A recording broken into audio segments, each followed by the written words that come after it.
This is Vince Kelien, and you are watching Beyond the Paranormal Podcast. Hey everybody, it's John the Bod, host of Beyond the Paranormal Podcast, and we're back at it, folks. We're back at it again, bringing you some great interviews about, of course, my favorite thing, paranormal, cryptids.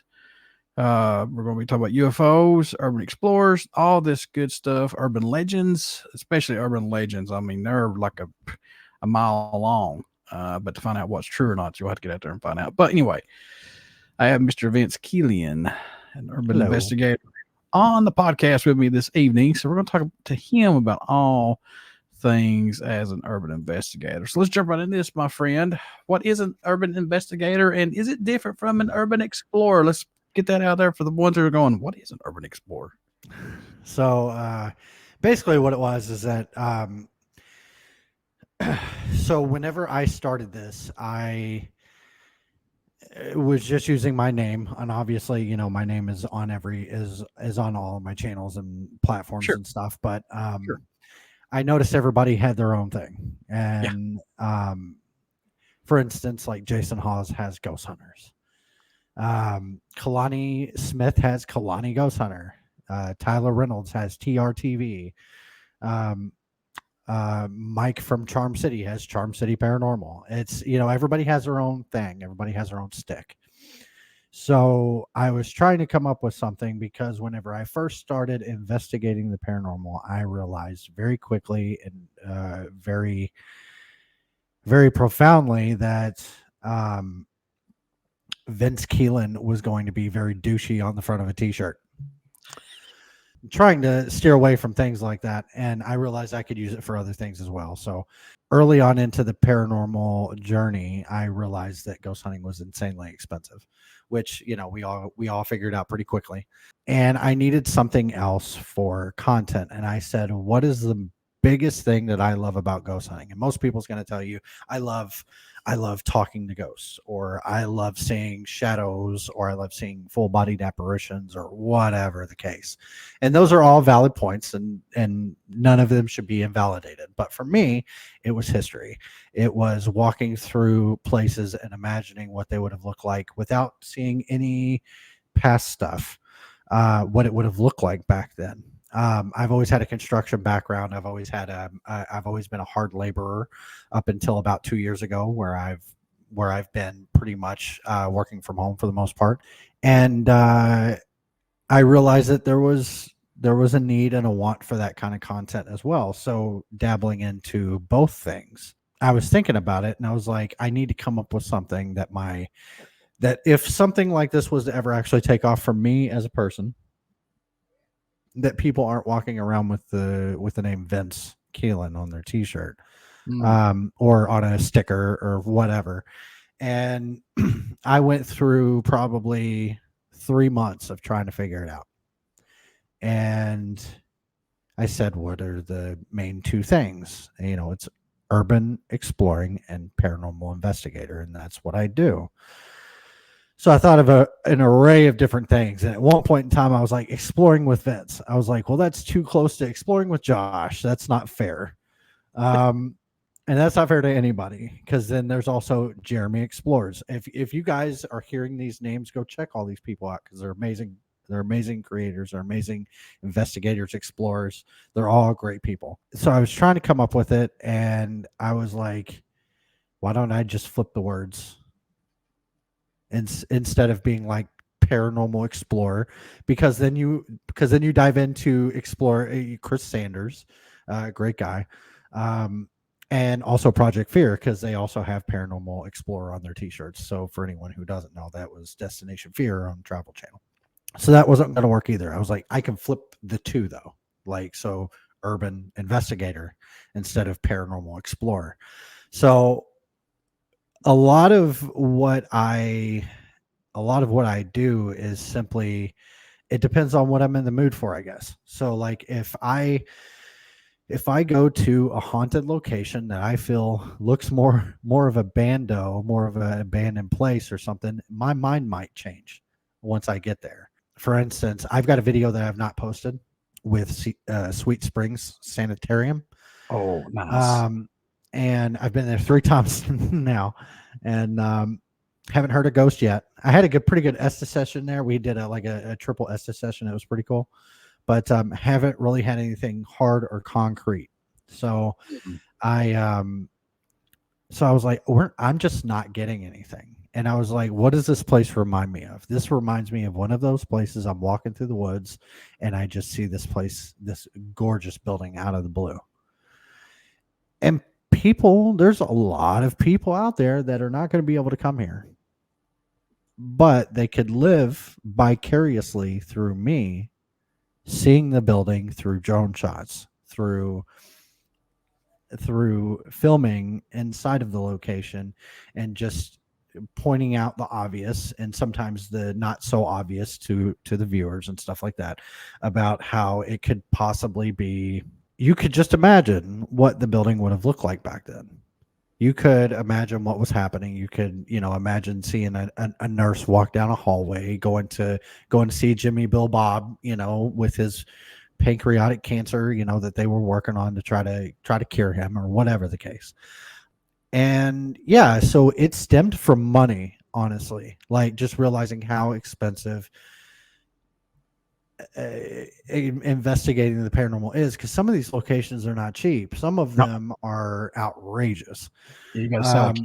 And I know there's a lot of people out there that gets upset about the prices and stuff. I get upset about it too. And the only reason why I get upset about it is because I'm just like, I got to wait until next year to do this. Yeah. But for other people, it's like, well, they shouldn't be charged an arm and a leg, which, like, I'm with you. I get it. But when you get 10 people together to pay $1,000 bill, it's not that bad. There's some places out there, I think, now that are trying to charge for content creators. They also want to see the YouTube videos before they go out, and they want to see the TikToks and all that kind of stuff. They want to approve them. Me personally, I don't really have a problem with it. I don't think it's that big of a deal. I have a problem with them overcharging, but Oh yeah, I agree. Because that's not fair to me. That I pay all this money and then you want me to pay another $400 or $500 just so I can either live stream, or I can make a video, or whatever. Mm-hmm. It's kind of insane to me. But as far as, like, wanting to review the video and everything, make sure you ain't got demons or anything, like, I get that. I'm totally understand it. And we can cut that now. I'm not a demon person. Not a demon person. You hit the nail on the head for me, man. When you're talking about places that are just, and I don't mean to knock any place whatsoever, because paranormal is not like a light switch. I mean, it's not like that. Sure. Waverly Hills for us is just, we're going back in July for our second time. We're going to give it the old college try again. Let me know when you come out. We'll go get dinner. I would definitely do that, dude. Seriously, I would do that. We're going to come down there again. We're going to see what we get. I know a lot of people have experienced this and they've experienced that, but for us, this is it. It's make or break. We don't like going to a place 5 or 6 times because there's other places we can go to for that amount of money. Sure. Oh, so you've had just a dead cell out of Waverly. Is that what you're saying? First experience, man. We got just a few EVPs, but anything other than that, no, nothing. That's a bummer. I could tell you stories that make your toes curl. I see that's. I want that experience at Waverly. I know it, man. It's like, if it is, it's going to. If it ain't, it ain't going to. So I'm just gonna take it and go on with it. But now, when you said Sweet Springs, man, that's when I instantly thought of Waverly, because we're wanting to go to Sweet Springs possibly this year, maybe next year. But I would say, dude, even if you don't get anything, Sweet Springs is definitely worth it. Oh, for sure. The building's gorgeous. It's got a lot of history. It's a wonderful place for sure. And I'll say this hands down right now, I am a very, very huge supporter of Octagon Hall in Franklin, Kentucky. That is one of my favorite places. I will be there Saturday. Oh, dude, I hope that you get some stuff, because the last time we were there, it was like a Walmart when we walked into it. I mean, really? Things were happening like crazy. Yes. I've been one other time, and it did, Octagon Hall did not show out for me, but I'm hoping I'm bringing some different people this go around, or sorry, some different people are bringing me. I'm not bringing them. They are bringing me. But I'm going out with Ray Causey and Nick Simons from 28 Days. Yeah, I feel like it's got to be that group, man. You got to have that chemistry. You got to have that vibe. Yeah. At least that's what I feel like. I think the first time I went, I was blindsided by something. During the whole Waverly thing with the lawsuit and everything, everybody was on toes and on edges and everything else. And when I went to Octagon Hall, one of the tour guide happened to be Todd Eskew, and Todd was one of the bigger people on Tina and Charlie's side. Which, now that I'm not there, I can speak about it publicly. I don't have a problem. I'm not ashamed about it. I was on the wrong side. But that's neither here nor there. But I was blindsided by Todd, and I didn't expect it, and it was out of the blue. So I think, because of that, I didn't have the experience I was looking for. But and at the time, we all hated each other. Nobody liked each other. I think everybody's fine now, but as far as I know, the first time I think I was just blindsided. So hopefully this go around, even if Todd's there this coming up Saturday, it'll be fine. What was your first experience like when you had your first paranormal encounter, man? Do you remember it possibly? So there were some issues when I was a kid growing up, and my dad was never in the picture. And when he wasn't there for very long. He's been in and out of prison my entire life. He just recently got out of prison a couple days ago. And during that time as a kid, my mom wasn't really in the picture either. And I'm talking about my birth mother. I'm not talking about my mom. There's a difference. But my birth mother has been in the picture the last couple of years, and we've rekindled and we've fixed things. I don't talk to her as much as I'd like to, but anyway, she came to Kentucky to get me while my dad was in prison. And it wasn't a good time by any means. If it was to happen today, like she was to be like, hey, come out, whatever, and it would probably be a much more pleasant experience than when I was a kid. I lived with her for three or 4 years, and I was introduced to some things that I shouldn't have been. But like I said, we're in good standing now. I was left at home a lot during that time. And one time while I was left at home, what do we do when we're stupid kids? We do stupid things. And I think I stole a Coke out of the fridge or something. So I was all wired up, jacked up, hyper and stuff.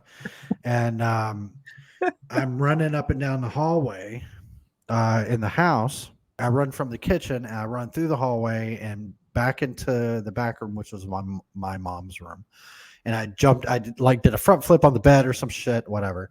And when I turned around, there was a little girl over in the corner. Oh, wow. She was sitting on her butt and she had her knees up. She was wearing a white gown and she was looking directly at me, making eye contact. It scared the shit out of me and I ran out of the room.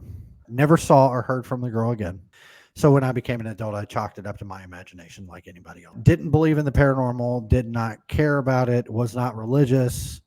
You probably could have labeled me as an atheist, but I think even to be atheist, you have to be a part of some kind of group, I think. I'm not 100% sure, but I was still into like dark, strange, unusual, all this kind of stuff. I got my first tattoo when I was like 15. I was going to say 5 when I was 15 years old or something. So I've always been into dark stuff all the time, my entire life. And right around the time when Facebook popped up out of nowhere, I think at the time it was still for college kids. Like they hadn't opened up their platform. Like you had to show your degree and all that other kind of stuff. You had to show your like high school diploma in order to even join Facebook. And it was still for college kids, whatever. I somehow got in anyway, made a profile and all that. And I think a lot of kids did too. It was what it was. But I think I was 17, about ready to turn 18, and saw an ad on Facebook for a haunt actor at the Waverly Hills Sanatorium. I've always loved the stories that came out of there. I'd always loved seeing the shows pop up. or that people were going to film there or whatever for sci-fi, I think was the big one at the time. And I was like, this could be a really good opportunity for me to like snake my way in to be like a full-time thing. Cause I would love to work there. Of course, who wouldn't, except for people who are terrified. Yeah. So I went on this audition and I have high metabolism, so I would jump everywhere, throw my body in every which direction. I was up in the air all the time. So the haunt position was a really good thing for me. And if anyone knows anything about Waverly, if you see a head full of red hair walking around the property, that's Tina. Yeah. So I found the ball of red hair walking around the outside, and I ran up to her and I was like, "Hi, my name is Vince. I live like 3 minutes down the road. Now I live like 45 minutes away, but I was like, I live like 3 minutes down the road. I can do this year round, every year, every day, whatever you need, whatever you want." And it kind of just stemmed from there. And she was like, "Okay, well, we'll see you Monday, and we'll see how everything goes." I'm helping build the first floor of the haunted house, putting up the walls for the maze and stuff. And it's about 5:00 in the afternoon, and it's hot. I've got my shirt off and everything. Don't care. It's if you know anything about these locations, these concrete jungles, they hold heat during the summer, and during the winter they hold the cold. If it's 5 degrees outside, it is probably -5 degrees inside. So I got my shirt off, sweating, and grabbed my tools, walked down the hallway. Last person out of the building, last person on the property. Tina and Charlie went to go get food, whatever. I get out to the parking lot, get everything locked up, and I start hearing what sounds like a ball hitting concrete. I turn around, I look up at the building, and a red dodgeball comes bouncing out of the 4th floor solarium and down into the neighborhood. Oh, wow. Now, for anyone who doesn't know, go look up photos of Waverly Hills and what it looks like today. Even back then, the neighborhood was still being built. So there wasn't a lot, but there was a neighborhood. The ball bounced down into the neighborhood. I left all of my stuff in the parking lot, trunk wide open, flew down the hill. I get down to the gate. I open up the gate. I actually hit the hood of my car with the gate, put a big old gash in it, push the gate over top of my car, turn around to go get back in the car, and I hear laughing coming from the top of the hill, and that red dodgeball is coming down. So for anyone who wants to understand what I'm saying, is that the ball bounced down a hill out of the building. It would have had to bounce back up and then come around and come down the hill. Left the gate open, called Tina, and I told her, I was like, I'll let you know I'll be back in the morning. I'll let you know what happened. Would you please have Joe grab my tools, put them wherever, and I'll tell you what happened in the morning. So I get back up there in the morning and I tell her everything and tell her how terrified I was and everything else. And she goes, "Well, are you going to be that guy that runs away because you got scared of a ghost, or are you going to stick around?" Yeah. And it just kind of stemmed from there. And on and off since 2010, that building has been a part of me. I've been a part of that building. I've had amazing times in that building. I've had terrible times in that building. I've been let go. I've rekindled. Like I've everything that a family's ever done, I've done at Waverly. But just from the first occurrence to the real first occurrence was my whole time for my first paranormal experience. So would you say that's one of your encounters to where you go, I need to reconsider this? Do I need to continue doing my explorations or no, or what? So I was skeptical about going back into the building to do work in general. And I just kind of started forgetting about it. And I grew to love the place. I don't ever think I had the doubt of I made a mistake. Yeah. Yeah. So yeah, for sure. But can you be consumed by a location, Vince? I mean, we've been doing this for a very long time, but can you be consumed by a location or feel like you're attached to it? Like no, I can't let go. I have to be there. Even with me being away from the building, me not being employed, all that other kind of stuff, I get people all the time that invite me up, or say, hey, I've got like some spots if you got like $100, whatever. I get it all the time now that I'm not there anymore. So I do get to go home from time to time, quite often actually. And I will probably never dismiss the offer. So if the offer is made, I will probably be there. And it has nothing to do with who it is that's offering. It has, I'm going back March 18th, I think. But I'll never dismiss the offer when it comes to Waverly. There will be locations that I will dismiss offers because I'm either busy or whatever. But for Waverly, I will always make time. How do you break away personally from paranormal researching? How do you unwind to keep to break away from it and just like distance yourself to have that break? I don't. I I genuinely don't. I don't have a problem with being fully immersed all the time. It has been such a passion for so many years that it's crazy to say it. It's crazy to think. And people who watch this or listen to this podcast is probably going to say the same thing. Dude's crazy, whatever. But I know my boundaries, if that makes sense. Like my daughter's birthday party doesn't need to be anything close to having anything to do with paranormal. My son's whatever, I know my boundaries, but I don't need to be, I don't have to be away from it. I don't have to take a break. I will tell you that I do every once in a while take a break from posting because social media can be toxic. Social media can be overwhelming. I've had people come at me for stuff that, I was just like, did you watch the video? Cause like you just said I faked something in that video, but that video's an Urbex video. Like, did you watch the video? Because you're claiming I faked something, but you don't realize that I'm showcasing a location. I'm not sure that you paid attention or that you even clicked on it. Obviously, the clickbait didn't work because you didn't click on it. You just assumed I had like faked something in a haunted location. But so I've had people come at me like that before. But I care too much about what people think and say and do.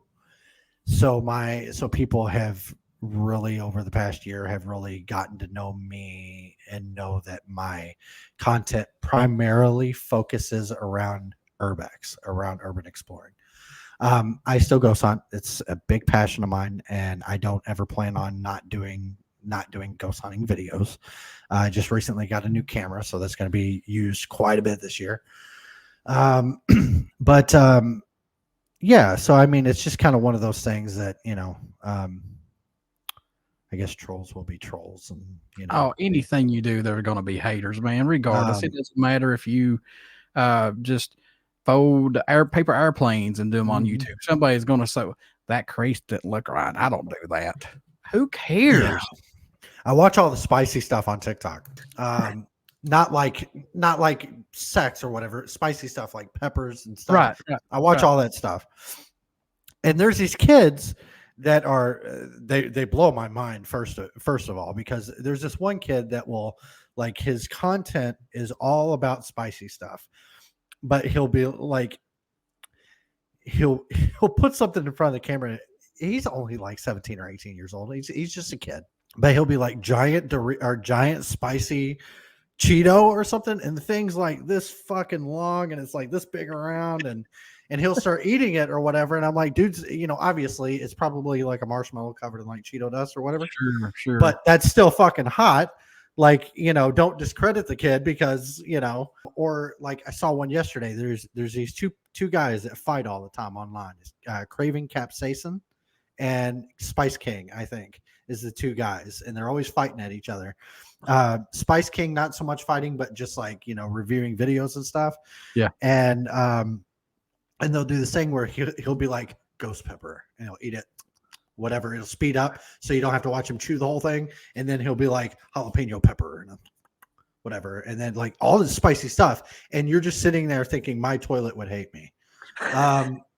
But so they're doing all this stuff, right? And this guy craving capsaicin is like yelling and screaming about how this other guy's faking the ghost pepper or whatever. And I'm like, how is he faking it? And like he'll like zoom in on a video and you can see like there's a little cut or something. And he's like, he hollowed out the pepper, and I'm like, it's still fucking hot.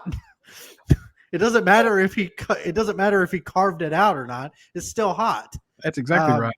He just made it easier for himself, and that's not for you to go over there and yell at his viewers about how he's not the real Spice King or whatever. So it's entertaining for me, but it's got to be hell for the two of them.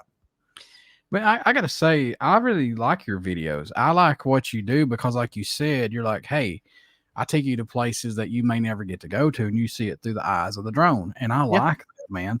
And I think there should be more people getting off their butts and doing stuff like that. Even if you don't like Paranormal Investigator or anything like that, just go explore. There's so much cool stuff out there. So I get why people don't. And I understand it. And I understand the paranormal investigating too. Like you're hard up for content. I've got a ghost in my apartment. It's not getting aired out online. I'm not telling people like, yeah, okay, I told you and like whoever's going to view this, but like, I'm not investigating it on TikTok. Right. But that's my own sanity. I don't want to get caught up in staying at home all the time. There's some people that can't get out of their house. They've brought people in, or they've brought things in that bring in different kinds of energy. And I understand. I get it.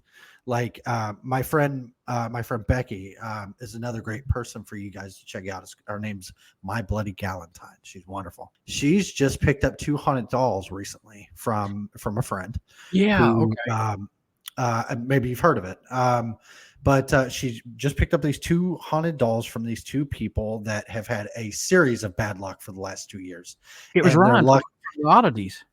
Yeah. So their luck has just gotten a whole lot better. Their life has gotten a whole lot easier. And Becky has been exploring, trying to communicate with the dolls and stuff like that.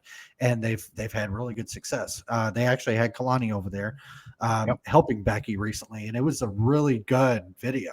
It's just for me, myself personally, I have stuff that I've brought home that I probably shouldn't have. And I don't think it's fair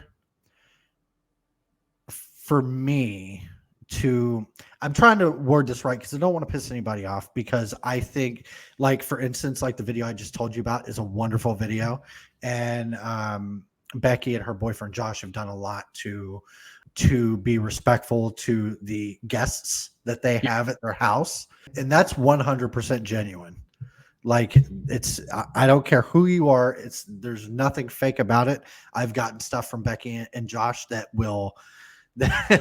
in that house they'll make you like probably just want to go to the bathroom and throw up. Oh, wow. But I see people scrolling through TikTok and they're like, I'm investigating my basement, or I'm doing this, or I'm doing that, or, whatever. I don't personally have a problem with it. And the reason why, I'm just not going to do it myself because I don't want to. I don't have a problem with it because I don't know that you don't have anything in your basement. I don't know that you don't have something in your living room. I don't know. I'm not there. I didn't catch any EVPs at your house. You did. And it's not for me to judge you. But as far as like urbexing and stuff like that, like, I feel like a lot of the creators, there's some people that have made a name for themselves by reviewing, right? They review evidence. There's some people that have made a name for themselves in debunking, and that's fine too. And they're doing all this from the comfort of their home, and that's fine. I don't have a problem with that. I myself, like I said, I have way too much metabolism to sit at home. Right. Yeah. My metabolism is so through the roof that I haven't posted a video in 2 days because I need to be doing something productive. Most of my videos, I don't edit at home. I'll edit while I'm eating at a fast food restaurant or something. So, like, I have to be doing something while I'm doing it. And I was way too busy today to put out a video. There's something that Val tells me all the time. She says that there is room for everybody. Sure. It's not a pie. You can't just have it and eat it too. There's room for everybody. And this also goes out to people that, um, those people that are faking evidence, they're part of it. Whether we like it or not, whether we want it to be honest or not, it is what it is. They're a part of it, and that's part of your entertainment if you think about it, because what do we love to do? We love to debunk. As a genuine paranormal investigator, I love to debunk evidence. So those people that are faking things, you're like, bullshit. He didn't do that, or no, he moved that chair. I saw him do it. So I mean, the people that I think the people that fake evidence, I think it's for our own entertainment. Even if they do kind of put like a stain on the community or whatever, it's always going to be there. It's not Yeah. going away. We're Nope. not changing it. It's not going to ever change. Ever. Just don't- Never. Yeah, just don't watch it, folks. If you don't like it, you know what? They're Keep faking it. scrolling. Yeah, keep on going. There's somebody Yep. else you can watch out there. Give your time to. Exactly. I have a shitload. I have a big list for you. That's good. I want that list because I do like to watch some good paranormal stuff. I've got a list for anyone and everyone that wants to hear it right here. Look, I keep it so close to my desk, it's not even funny. Oh, buddy, Vince is going to send me some of them here later. For you, what jumps out at you to say when you come across a location that's abandoned, or maybe we grew up in school knowing about it?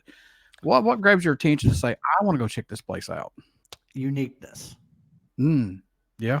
How many Kirkbrides have you been in the last decade? Like, let's be real. Like, how many genuine Kirkbrides have you been in?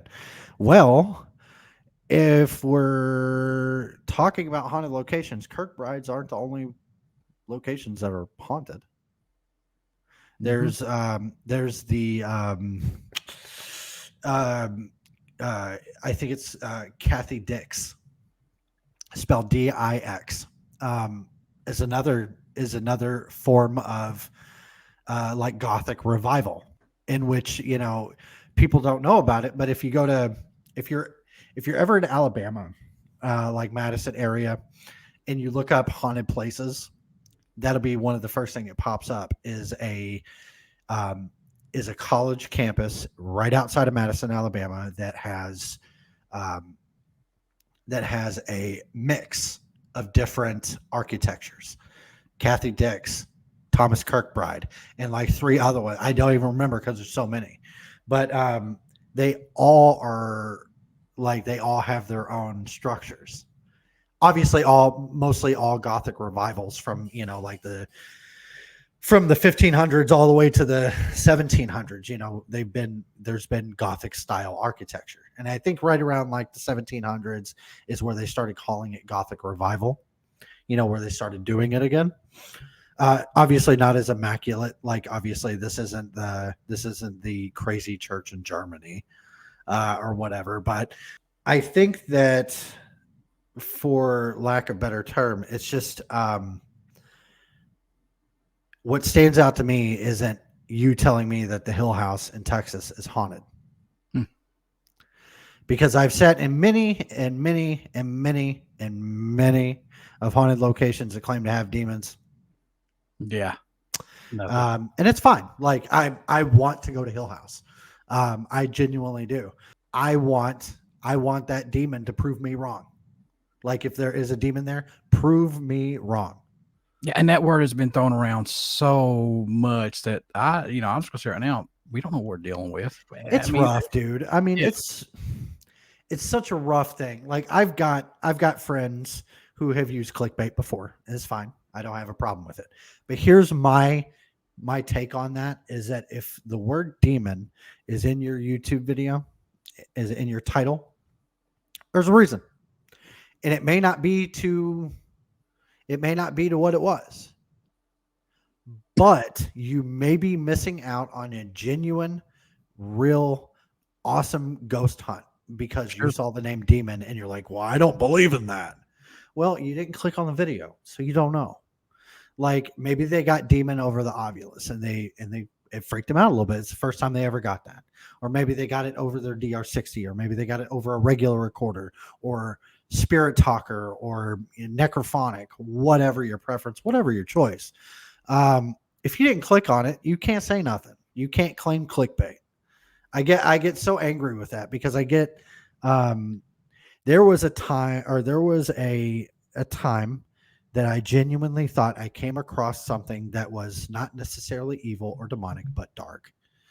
And I was at Madison Seminary, dead middle of winter. I was out there with Ashley Marino, Candy Howard, Restless Spirits, shout out.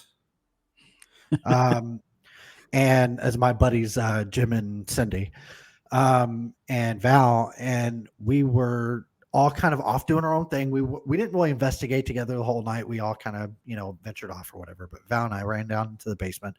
If you ever been to Madison, you know that staircase leads right there across sort of a cross section where there's a hallway. The stairs are right here. This way is the way to the hole, and this way is, another way to, the rest of the building. And I heard a growl. I've never heard a growl, ever heard a growl. It scared the shit out of me. Like I had to go check myself. It was right in my ear. It was loud, and it scared me half to death. And at the time, I probably could have been like, we got growled at by a demon. Yeah. I didn't really put it that way. And plus my audio was really shitty because I didn't know I was using a camera instead of my phone, and I didn't really know how to work the camera. And audio was off. So it used the internal mic. So it's always when we don't have the right things. Learn as you something go. Crazy happens, Yeah. But I genuinely thought, like, maybe not a demon or whatever, but maybe something dark, or maybe it was a ghost just fucking with me. I don't know, but I've gotten so many. I watched the demon videos just to see why it was used. So there's been, and I can name drop a couple people too, and it's not disrespect by any means. It's not calling anybody out, because every single one of them that I watched were genuinely really good videos, and it was genuine evidence. It was genuine ghost hunting. There was no, obviously there's editing for effect, but there was no like editing anything in. But I've watched 2 or 3 of Kalani's. I don't watch YouTube videos. Like I'll jump into premieres and I'll watch them then, but I won't watch them afterwards, if that makes sense. Like I'll jump into people's premieres all the time and I'll watch them then, but I won't watch later. And I've watched 2 or 3 Kalani's videos, and I saw where it said like demon or demonic or whatever, and he had reasons. Like it wasn't just clickbait. Like there was a genuine reason. One of them, 1 second, it might have been a video, I think, with Josh, Explore with Josh, I think, where one of them got scratched. I think I'm not 100%. Don't quote me because I've seen so many of these videos, but sure, yeah. But and then Demon comes over the DR60, and I'm like, shit. So clickbait or not, there was a reason. There was a really good fucking reason. Yeah. People don't understand that. Even there's been some videos that I've seen come from spirit stalkers. I know a lot of people shit on those kids, but I mean, there's some good videos. They know what they're doing. They know their editing style. They know exactly what they're doing, and they're really damn good at what they do. But the 1 or 2 videos I've seen, there's a damn good reason. Some people just claim clickbait. They won't watch it just because it says demon. I encourage anybody, if you see a video that claims demonic possession or claims demonic entity or demon or anything like that, I encourage you to watch that video, because 9 times out of 10, there's going to be a damn good reason why it's in there. It's not just clickbait 99.9% of the time. If you go through a whole video and the word demon is not mentioned once, it doesn't come over any devices or anything like that, that's clickbait. Yeah. Yeah, we have not had that happen yet, and we've been doing this for years, Vince. And I just said, Neither have I. We're still, just because we've been doing it for 10 plus years, it's like we're still diving in that box, man. We don't know everything, and we don't claim to know everything. We don't. Sure. It's every time we go out, it's an educational thing and research. You know what I was So, planning? You know what I was planning on doing whenever I first started doing this. I was going to do a ghost hunting video. I did a ghost hunting video from Randolph County Infirmary, and I have a tie to the building. There's this little boy named Noah. There's a room that used to be this little boy named Noah. It was his room. He died from the measles at 9 years old. Very sad story. man. It's sad, you know. I have a hard problem with believing that if there is religion, if there is a God, if there is, you know, Lucifer, Satan, whatever you call him, Sure. that they would hold a child past Yeah. the gates of heaven. They would hold them here. I find it unusually cruel because a child doesn't know any better. It's not Right. fair. They're precious. They're genuine feelings. They're pure. So I find it unusually cruel if children are left on this world past death. See, I had the same thing. Me too. It's like, if you're a child of God, why are you still here? It doesn't make any sense. And even if you're not, you're still a child. Right. You're pure. You're, from what I understand, you're immune. You have an immunity to where you go after death. Yeah. So I have a problem when we talk about kids. I've got 4 kids, 3 kids of my own. I was supposed 4. Where did the 4th one come from? Doing at the house. You should hear me try to say their birthdays. But I'm at Randolph. The first time his room was fine. It was clean, whatever. The second time I went, it was disgusting. There was candy wrappers. Overnighters left shit in there, trash, candy, all kinds of stuff. So I took about 3 hours out of my overnight to clean up the room. And I did everything without mopping. Like, that was the last thing that needed to be done. I didn't have enough time. I was backing out of the room and I said, "Noah, I hope you enjoy your room now that it's cleaned up." And I was backing out of the room. I shut the light off and I said, "I hope you have a good night." And I heard, and we all know as paranormal investigators, in real time voice phenomenon is rare. Yes. Never happens. Won't happen. And I heard the slightest, faintest little child-like voice say, "Thank you." Mm-hmm. And to hear that with your own ears and to catch it on audio, like you said, it's very, very rare. So when we went back this last time, we did an Estes session in his room, and the Estes session was spot on. It was direct answers, direct responses. It was really good. That's awesome. And I was going to make a thumbnail, and I'll give you like a description real quick. I was going to do a thumbnail with Randolph in the back and me in the front, going like this with a white aura around me. And in the title, it was going to say, "We talked to an angel at Randolph County Infirmary." Oh, dude. Well, you're not lying. I mean, hey, it's a little kid, you know? So who talks about angels? Nobody. It's always demons or evil, or so it's never nothing positive. And I keep telling people, everything that you get EVP wise or you're communicating with is not evil or a demon. Well, I mean, first off, how can you justify and say, "Well, that's demon, that's evil"? No, it's not. It could just be somebody. It's a pissed off old dude who's mad that you came into his spot. Yeah. I mean, it's like, everything is not evil. Everything is not a freaking demonic thing. And that burns me up. It's like, do your research first and then come to a conclusion after, say, 2 or 3 years. Right. Not just 2 hours. Yeah. Don't. You're not wrong.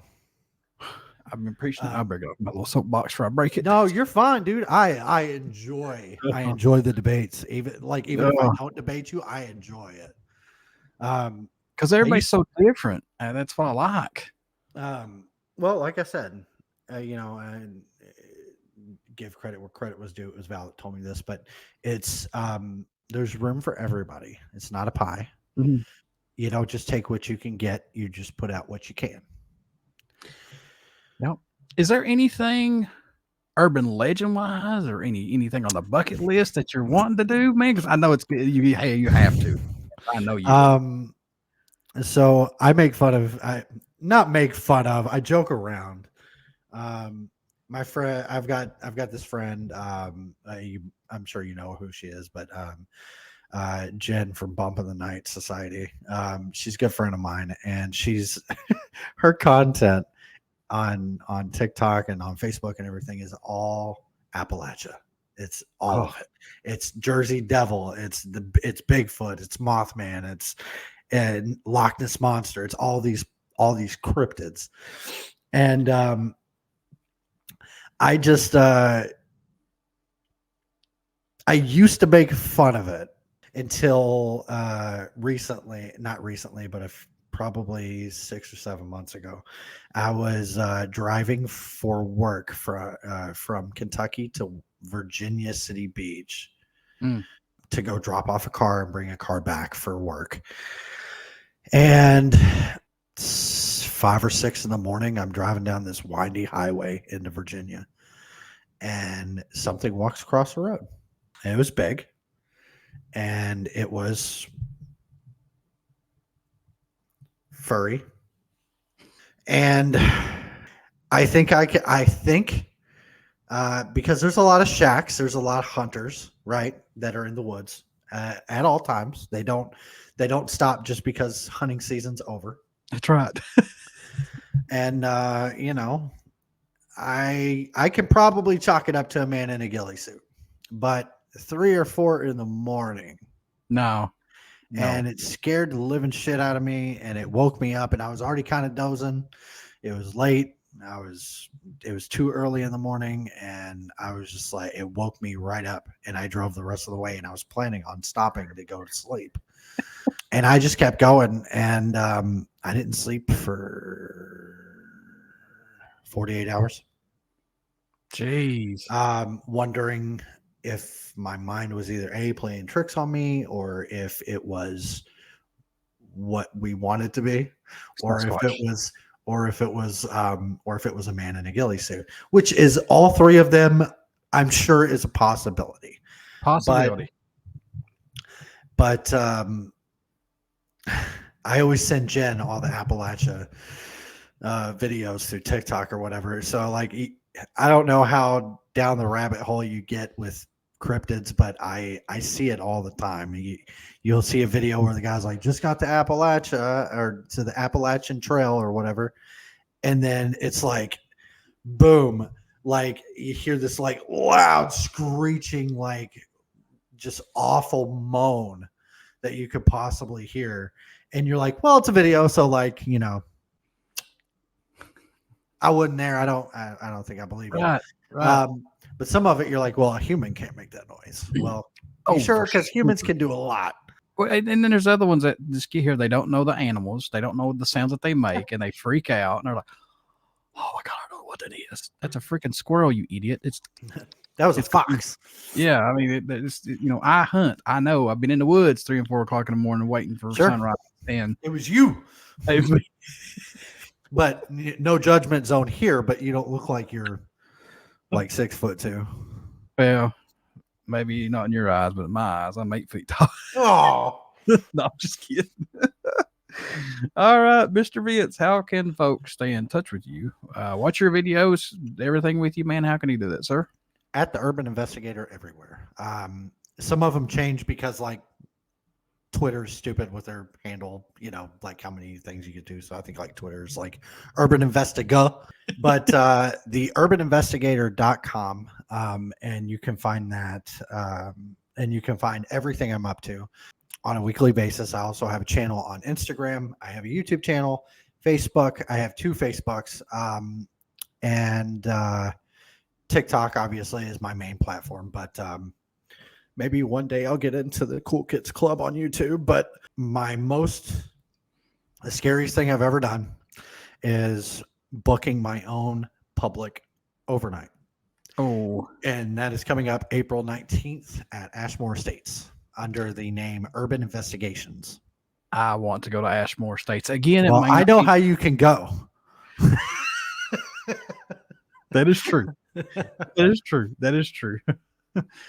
All right, folks, please stick around. We got some great interviews coming up for you diehard cryptid fans out there and paranormal freaks like I am and Vince. I mean, this is just a labor of love that we like to do. I mean, it's research. We're all researching. We're all in this together. Just make sure that you're diving into this for the right reasons. And I mean, whatever you want to do, I mean, it's totally up to you, but just make sure that you're doing everything correctly. And please check out Vince's channels. Keep up with him.